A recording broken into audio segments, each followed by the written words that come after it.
divorce her, throw her out before sunset.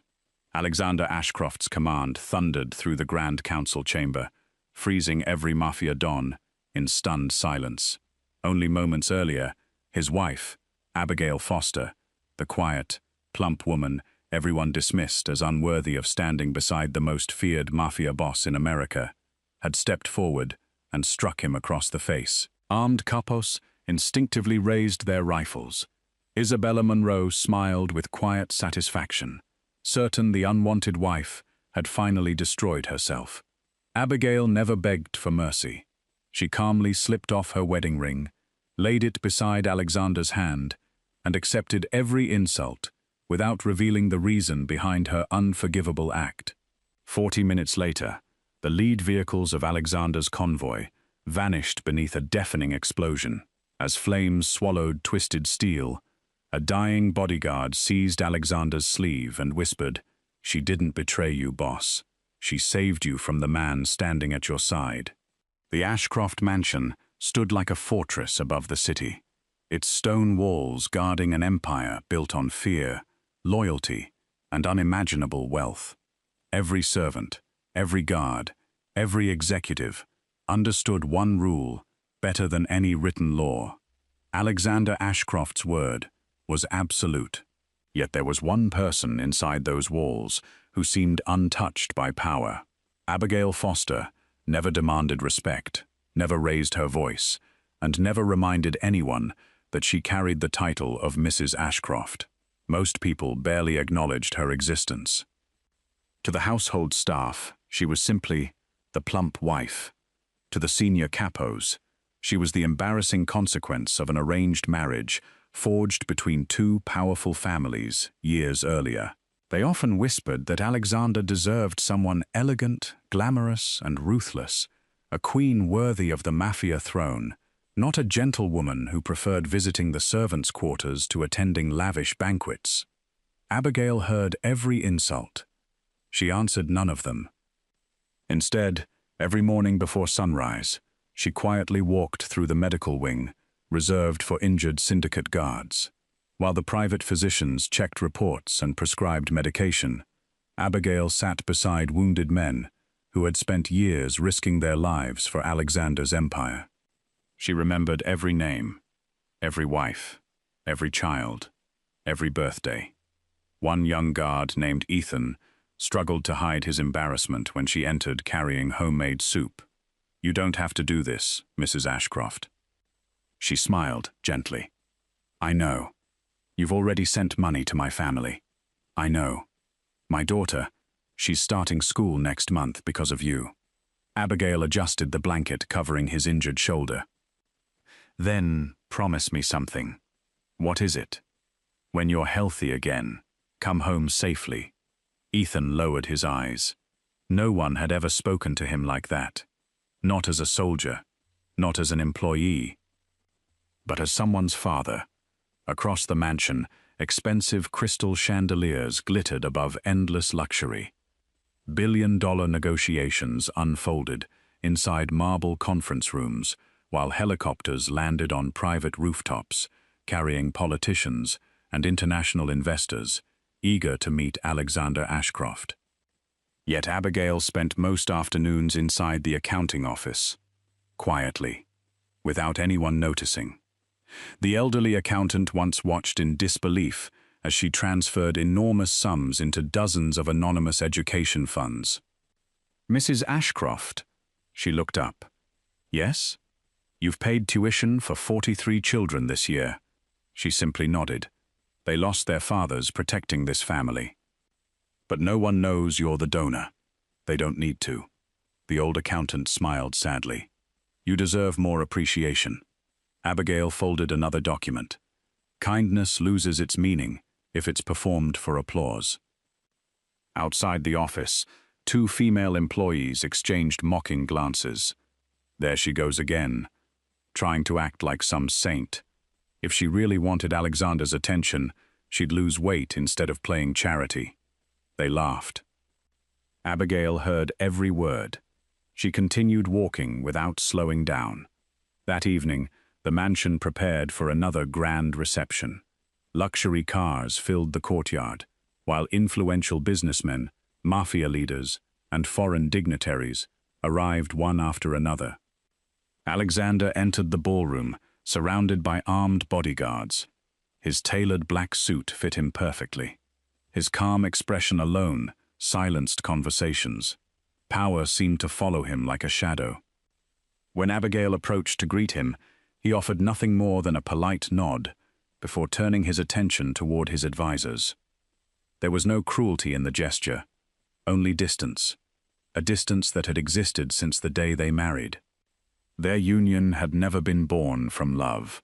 It had been negotiated across conference tables by two powerful families, seeking stability, influence, and mutual protection. Abigail had accepted that reality long ago. She never expected affection. Only the chance to quietly support the life fate had chosen for her.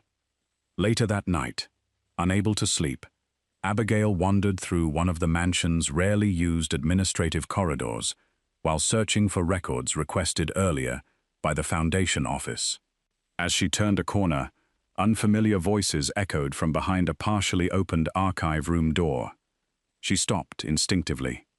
The shipment schedule changed. It doesn't matter. Alexander's convoy leaves after tomorrow's council meeting. And security? The inside route has already been confirmed. A pause. Then another voice spoke, colder this time. He'll never see it coming. Abigail's heartbeat quickened. She carefully leaned closer. On the desk inside lay several documents marked with the Ashcroft Syndicate seal. Beside them rested a detailed convoy map. Red markings circled a section of highway leading out of the city. One man quietly slid a sealed envelope across the table. When the explosion happens, no witnesses, no mistakes. Abigail instinctively stepped backward. Her heel brushed against an old metal vase. A faint scrape echoed through the silent hallway. Inside the room, every conversation stopped. The archive room door flew open. Abigail instinctively lowered her gaze as two intelligence officers stepped into the corridor. One of them narrowed his eyes. "Mrs. Ashcroft?" She forced a calm smile.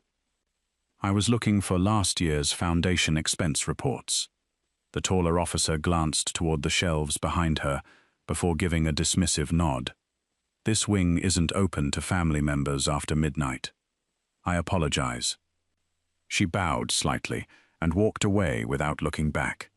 Only when she reached the opposite corridor did she allow herself to breathe. Her hands were trembling. She had not recognized every voice inside that room, but one sentence echoed relentlessly through her mind. When the explosion happens, someone inside Alexander's own organization was planning to murder him. The following morning, Abigail quietly began searching for answers without alerting anyone. She knew one mistake could expose whoever had unknowingly leaked the information, or worse, reveal the innocent person secretly feeding intelligence from within the conspiracy. If she accused the wrong man, the real mastermind would simply disappear. If she warned Alexander without proof, he would immediately launch an internal purge. Hundreds of loyal men could die before the traitor was ever found. She needed certainty. For 3 days she observed everything: delivery schedules, vehicle assignments, security rotations, meeting locations. Small details most people ignored slowly formed a disturbing pattern. Every confidential convoy route became known to outsiders within hours. Someone close to Alexander controlled the flow of information. Someone trusted. Someone powerful. Meanwhile, preparations were underway for the annual Mafia Council Assembly, where leaders from every major family across the country would gather inside Ashcroft headquarters. Alexander would personally lead the convoy afterward, exactly the route marked on the map she had seen. Abigail barely slept. Dark circles appeared beneath her eyes. Even the household staff noticed. One maid whispered, "She looks terrible." Another laughed softly. Perhaps Boss Ashcroft finally realized marrying her was a mistake. Their conversation stopped as Isabella Monroe entered the dining hall with effortless elegance. Every employee straightened immediately.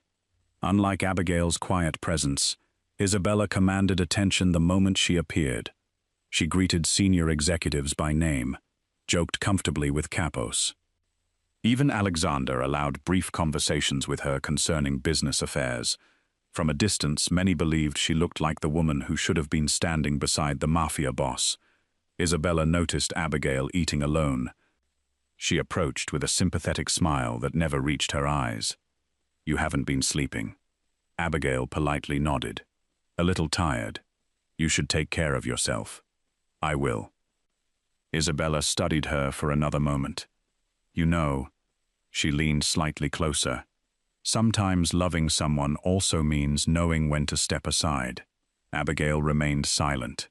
She simply smiled with quiet courtesy. That answer irritated Isabella more than any argument could have. She walked away, convinced Abigail lacked the courage to fight for her marriage. What Isabella never understood was that Abigail had never viewed love as a competition. To her, protecting someone mattered more than possessing them. The morning of the council assembly arrived beneath grey skies. More than 300 armed guards secured the estate. Helicopters circled overhead. Bulletproof vehicles lined the courtyard in perfect formation. Inside the grand chamber, dozens of mafia dons awaited Alexander's arrival. Richard Vaughan, the syndicate's chief intelligence officer, calmly coordinated every security detail with flawless precision. His expression revealed nothing. Neither did the eyes that briefly met Abigail's across the room. For the first time since overhearing the conspiracy, a chill ran through her entire body. Something about him felt too calm, too prepared. Alexander entered to thunderous applause. Business began immediately. Reports, territories, financial agreements, international expansion. Every decision strengthened the Ashcroft empire. Yet Abigail barely heard a single word. Her attention remained fixed on the convoy schedule, resting beside Richard's documents. The departure time, the exact highway, the bridge marked in red. Every piece matched what she had secretly discovered. Then she noticed something else. A junior communications officer, standing near the rear entrance, discreetly slipped a folded note beneath a ledger before quickly walking away. Richard picked it up without anyone noticing. His eyes scanned the message for less than a second. Then, he smiled, only slightly, but enough. Enough for Abigail to realize the attack was no longer merely being planned. It had already begun. She looked toward Alexander. He was concluding the meeting. In less than 2 minutes, he would leave the chamber, enter the convoy, and drive directly toward the place where death was waiting. She had no evidence strong enough to convince him, no time to explain, no safe way to expose the conspiracy without condemning the undercover source, whose identity would instantly be uncovered. There was only one action left that could stop Alexander from leaving on schedule. One act so shocking that the entire mafia world would remember it forever. Abigail slowly stood from her seat. Hundreds of eyes turned toward the quiet woman no one had paid attention to all morning. She took one steady breath and walked directly toward the most feared mafia boss in America. The chamber fell into complete silence as Abigail stopped only a single step away from Alexander. Dozens of mafia dons exchanged puzzled glances. No one understood why the quiet woman had interrupted the council meeting. Alexander looked at her with restrained confusion. "Abigail." His voice remained calm. "The meeting is over." She searched his face, desperately hoping he would notice the fear hidden behind her composed expression. He didn't. There was no time. If she whispered another warning, Richard would hear. If she mentioned the assassination, the undercover informant buried inside the conspiracy would be exposed before sunset. Everyone who had secretly risked their lives to feed information to the Ashcroft Syndicate would die. She closed her eyes for half a heartbeat. "Forgive me." Then, slap! The sound echoed through the marble chamber like a gunshot. Alexander's head turned sharply. Every capo instinctively reached for his weapon. Several rifles were raised before Abigail's hand had even fallen back to her side. The impossible had happened. No one had ever laid a hand on Alexander Ashcroft. Not an enemy, not an ally, not even his own family. For several endless seconds, absolute silence consumed the room. Isabella's lips slowly curled into a victorious smile. She had waited years to watch Abigail destroy herself. Richard lowered his gaze, carefully hiding the satisfaction flashing across his face. Alexander stared at his wife. There was no anger at first, only disbelief. Then came humiliation, cold, absolute. "What?" he asked quietly. "Have you just done?" Abigail said nothing. She could already see members of the convoy waiting outside through the enormous glass windows. Drivers had started the engines. The schedule remained unchanged. She needed more time. She took another step forward. "I won't let you leave."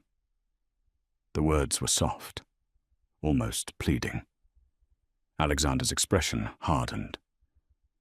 "You've embarrassed this family before every leader in the country. I know. You've questioned my authority. I know.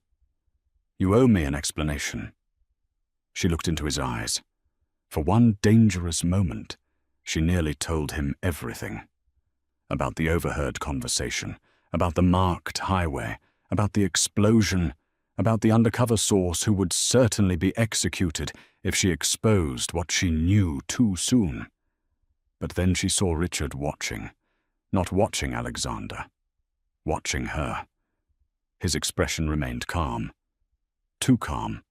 He was waiting to see whether she knew enough, whether she would reveal the leak, whether she would unknowingly condemn the one person still hidden inside his network.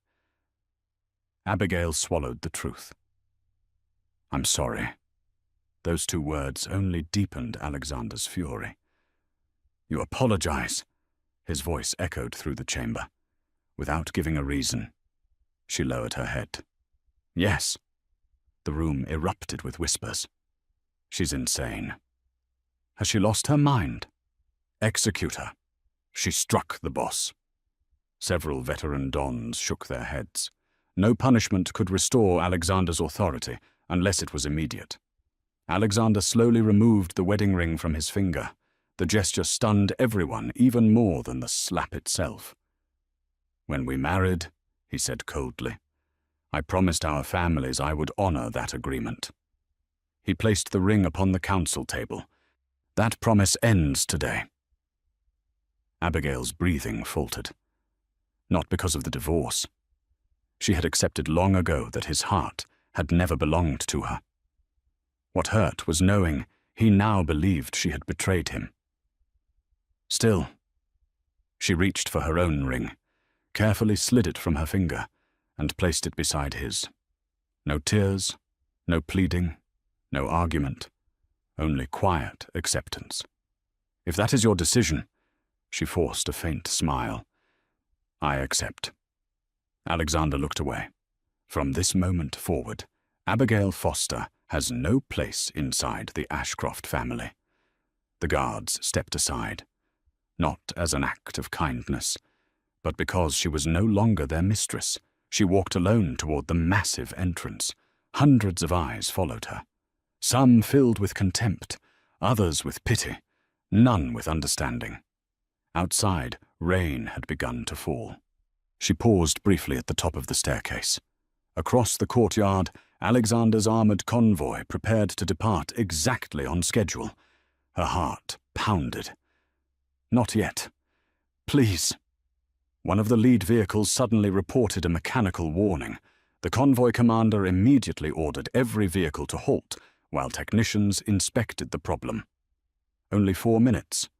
4 precious minutes. Abigail silently thanked God. She continued walking through the gates without looking back. Inside the command vehicle, Alexander sat in complete silence. His cheek still burned where she had struck him. Humiliation replayed endlessly in his mind. Richard entered the vehicle carrying updated security reports. "Everything is secure now, boss." Alexander nodded without emotion. "Proceed." The convoy rolled forward. Black-armored SUVs stretched across the highway like a moving fortress. Helicopters monitored the skies overhead. Elite motorcycle escorts cleared traffic miles ahead. Everything appeared normal.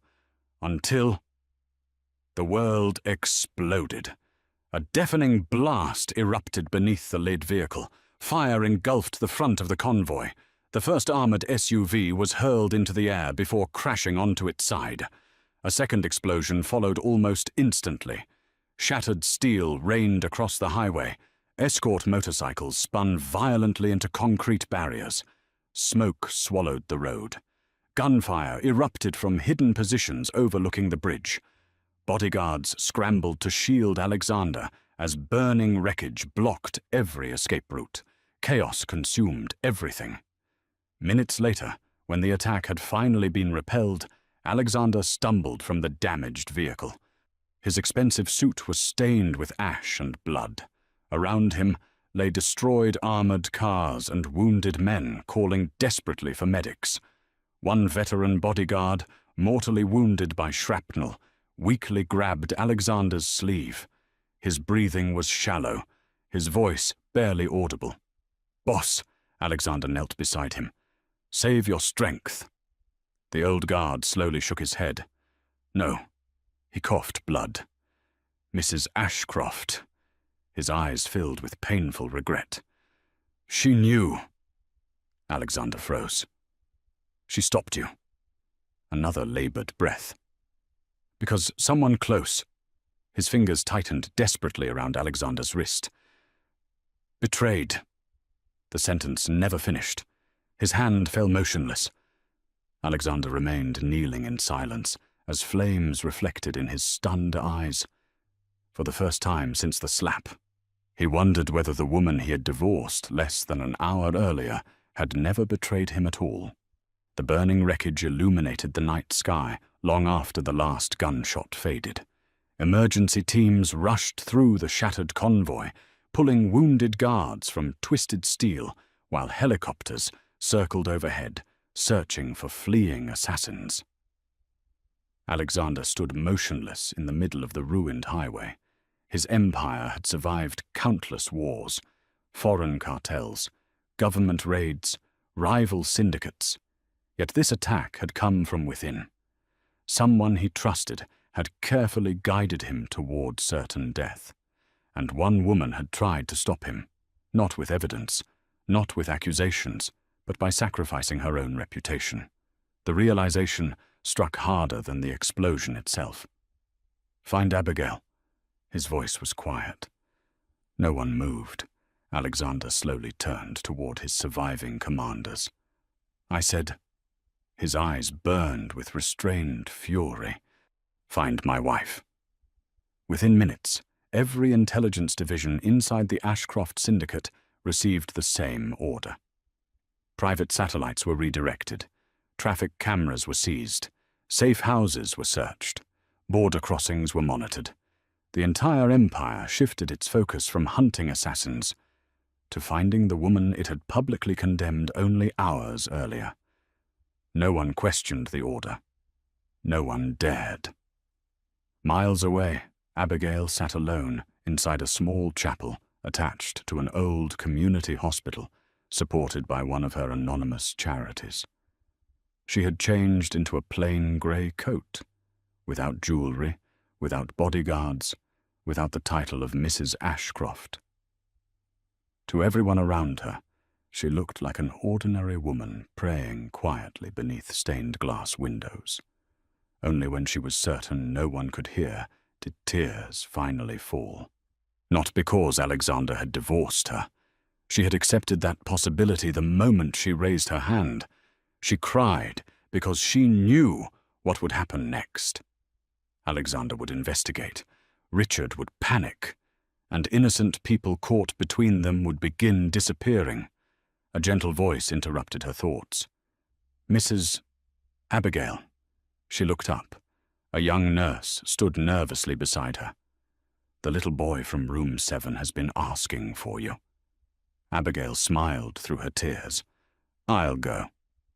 Inside the room lay Noah, the son of a former Ashcroft driver who had died protecting one of Alexander's supply convoys 3 years earlier. Leukemia had stolen the color from his face, yet his eyes brightened immediately. "You came?" "I promised I would." "I heard." He hesitated. "They said you don't live in the big mansion anymore." She gently stroked his hair. "Sometimes people have to leave one home to protect another." The child accepted the answer without understanding it. Children rarely needed explanations to recognize kindness. Meanwhile, inside Ashcroft headquarters, Richard Vaughan calmly directed the internal investigation. Every report reaching Alexander passed through him first. Every witness was interviewed by his department. Every surveillance recording was carefully filtered. His strategy was simple. If Alexander began believing Abigail was innocent, someone else had to become guilty, preferably Abigail herself. An hour later, Richard entered Alexander's private office, carrying a thick investigation file. "We recovered something from one of the destroyed communication vehicles." Alexander looked up. Richard placed several photographs across the desk. The first showed Abigail walking through the administrative corridor 2 nights earlier. The second captured her standing outside the archive room. The third displayed a blurry image of her near-classified convoy schedules. Richard remained silent, allowing the evidence to speak first. Finally, he sighed. "I hoped I would never have to show you these." Alexander studied every photograph. "What are you suggesting?" "Mrs. Foster had access to confidential routes before today's attack." Alexander's expression darkened. Richard continued carefully. "We also found evidence she left the estate without informing security." "Go on." "That alone proves nothing." A deliberate pause. "But combined with today's events..." He slowly slid one final document across the table. It was a bank transfer. Millions of dollars, sent anonymously, to an offshore account. The recipient's name had been erased. It appears someone paid generously for today's information. Alexander stared at the document. Something felt wrong. Richard knew exactly how investigations worked.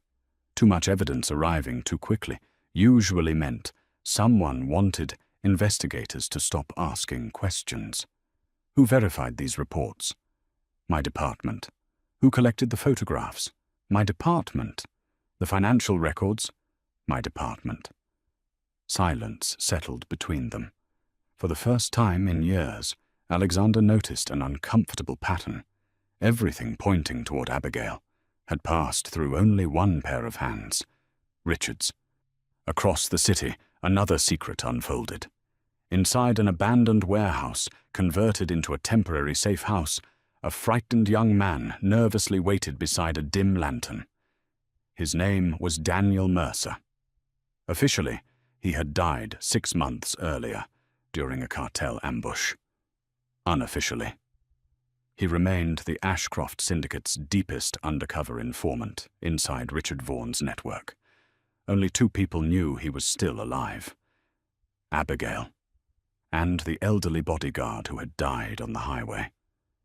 Daniel's hands shook as Abigail entered. "I heard about the attack." She nodded. "They'll start looking for you now."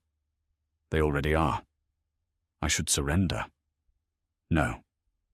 She spoke firmly for the first time. "The moment they discover you're alive, Richard will kill every family connected to you." Daniel lowered his head. "I never wanted you to carry this alone." Abigail smiled faintly. "If I had told Alexander the truth in front of everyone, Richard would have realized you were the leak. He would have hunted you before sunset." Daniel's eyes filled with guilt. You lost everything because of me. No, she gently corrected him. I lost a marriage. She looked toward the rain outside the warehouse. If your testimony survives, thousands of innocent employees survive with it. At that very moment, several black SUVs surrounded the building. Doors opened. Armed men stepped into the shadows.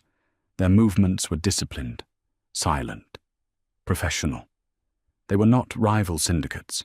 They were Ashcroft soldiers. But they were not there under Alexander's orders. Richard had arrived first. Abigail slowly closed her eyes. She had protected the truth for as long as she could. Now, the people she had sacrificed everything to save were about to become the next targets. Night settled over the abandoned warehouse like a funeral shroud.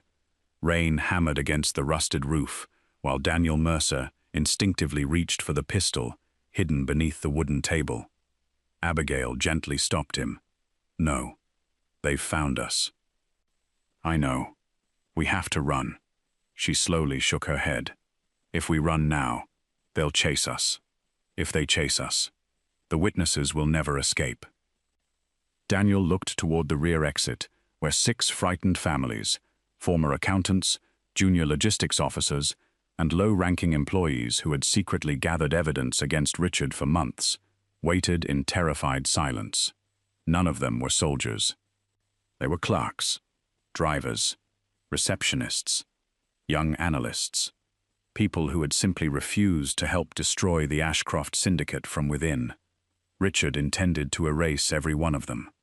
Outside, SUV doors slammed shut one after another. More than 30 armed men surrounded the building.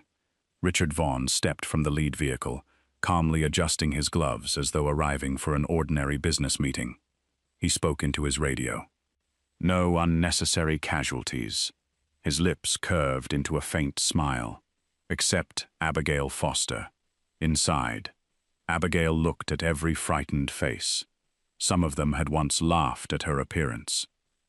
Some had whispered that Alexander deserved a more beautiful wife. One woman suddenly collapsed to her knees. "I'm sorry." Abigail blinked. The young accountant sobbed uncontrollably. "I called you fat. I mocked you. I told everyone you were pretending to be kind." More voices followed. "We judged you. We believed the rumors. We never thanked you for paying our children's tuition. We thought you wanted attention." Abigail quietly helped the crying woman to her feet. "This isn't the time to carry guilt." She smiled with the same gentle warmth they had ignored for years.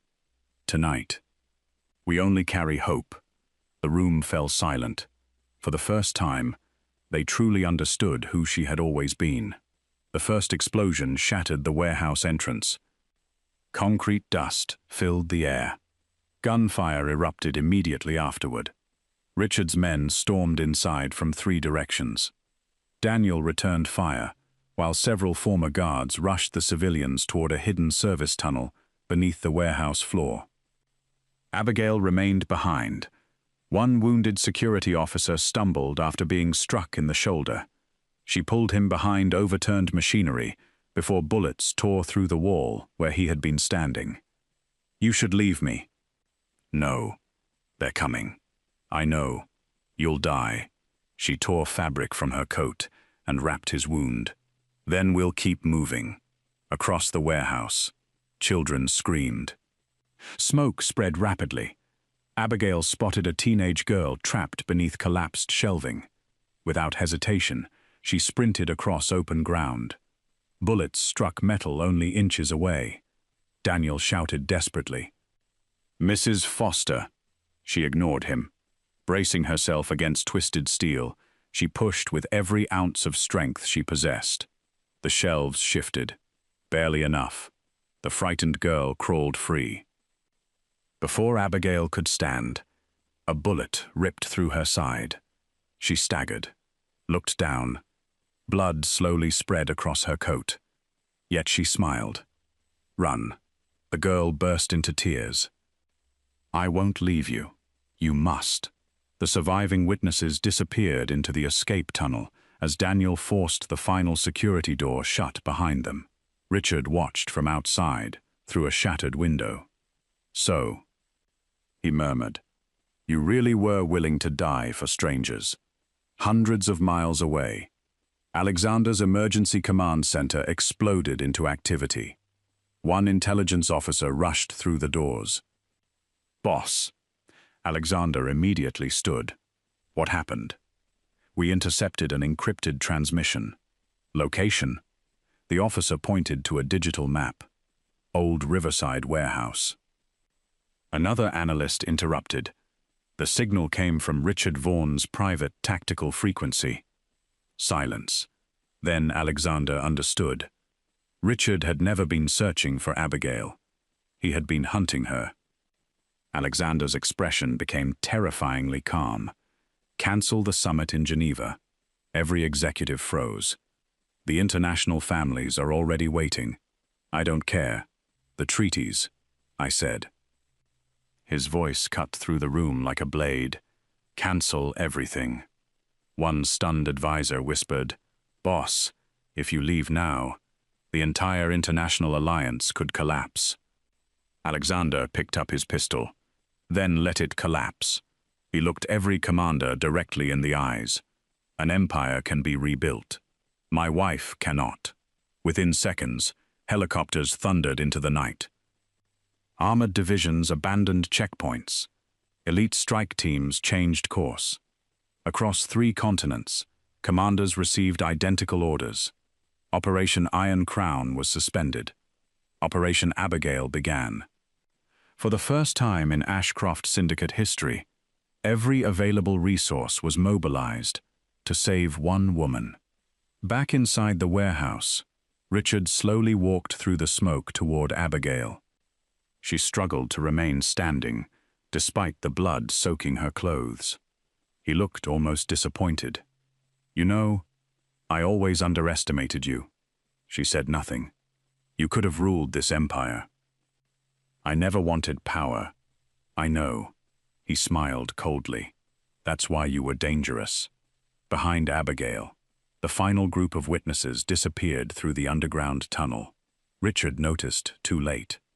His smile vanished. "You let them escape." Abigail leaned weakly against a broken pillar. "Yes. You've ruined years of planning." "No," she whispered. "I saved years of loyalty."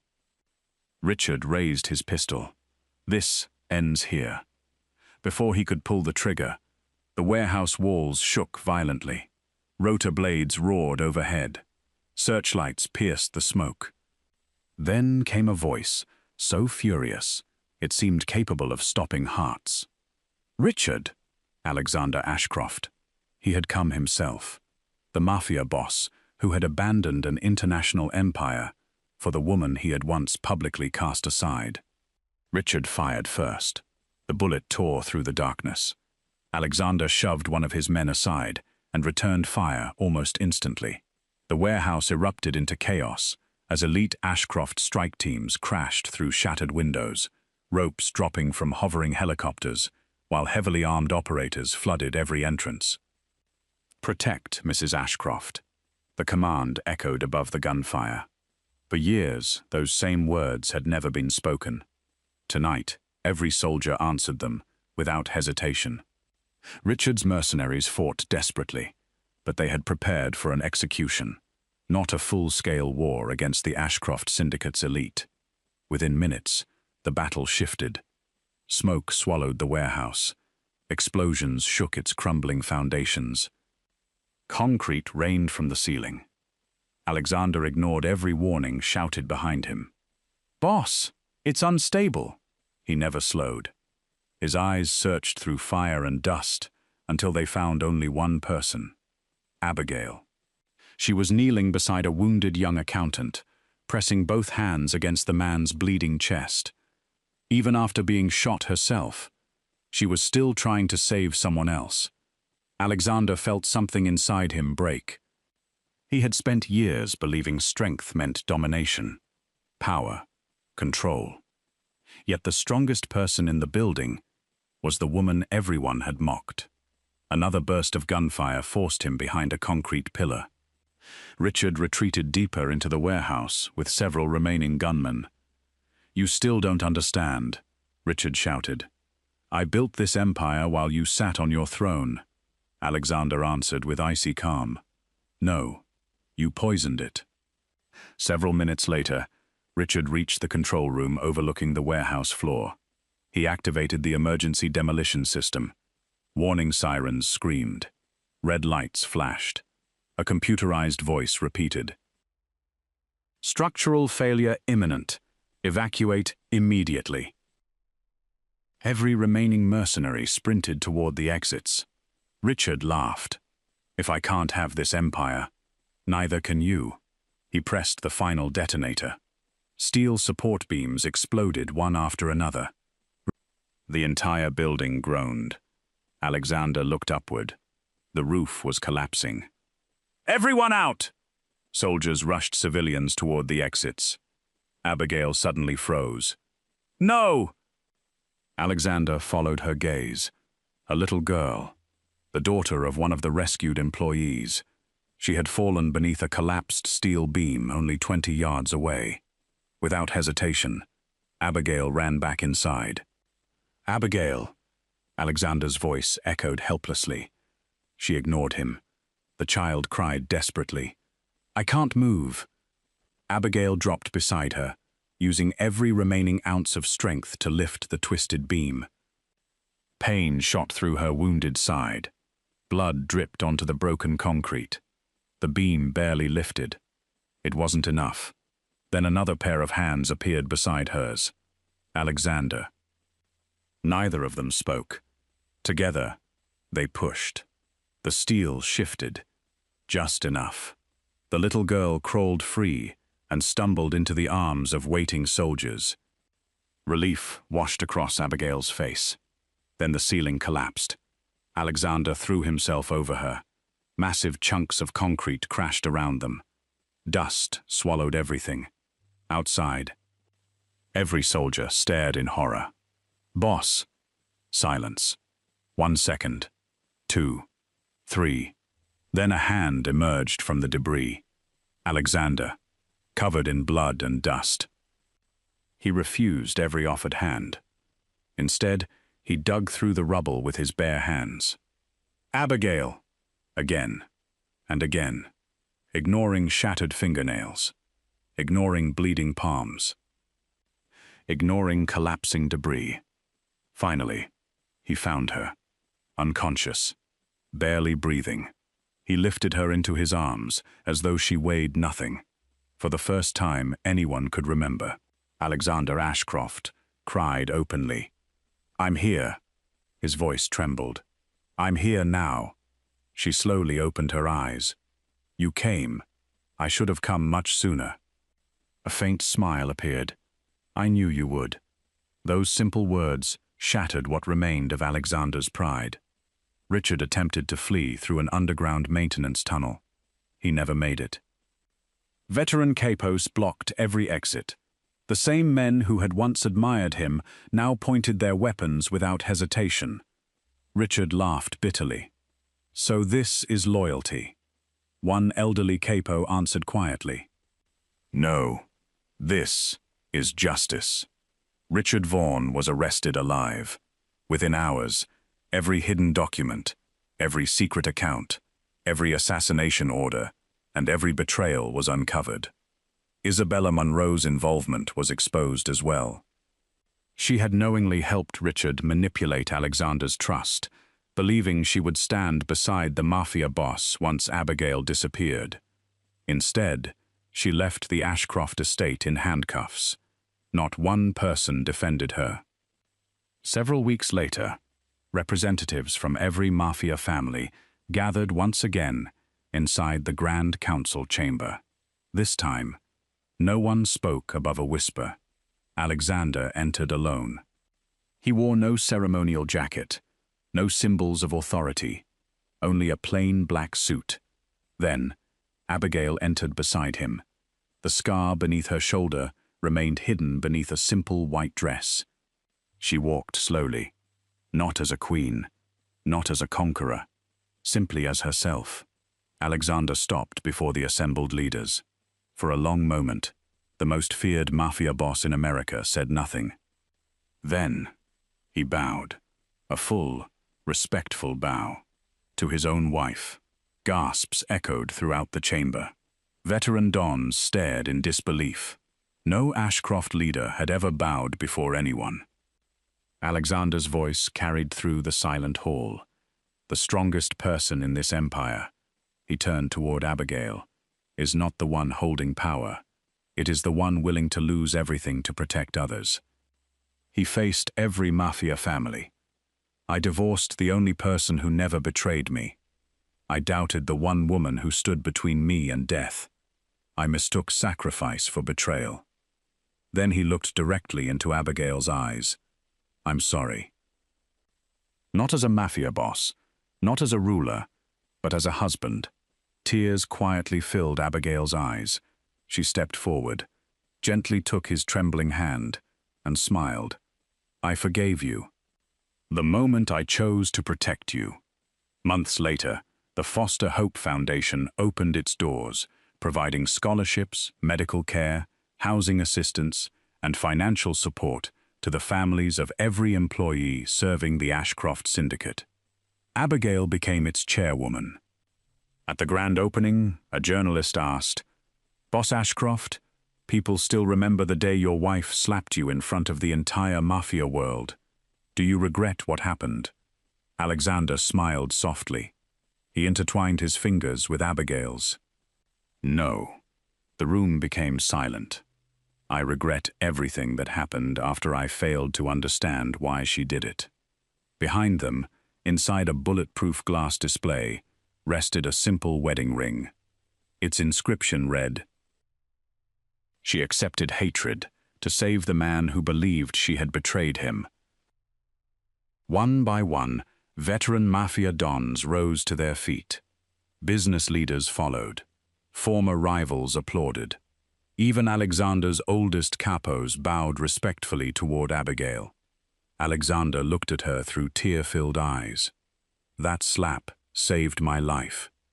His voice cracked into a grateful smile, and taught me that real love sometimes looks exactly like betrayal, until the truth finally arrives.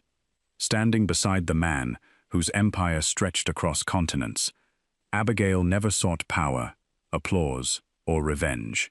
She simply continued doing what she had always done, protecting others with quiet compassion, even those who had once mocked her. In the end, the Ashcroft Syndicate learned a lesson no weapon could teach. The strongest shield in the mafia world is not forged from steel or bullets, but from a heart willing to break so someone else can live.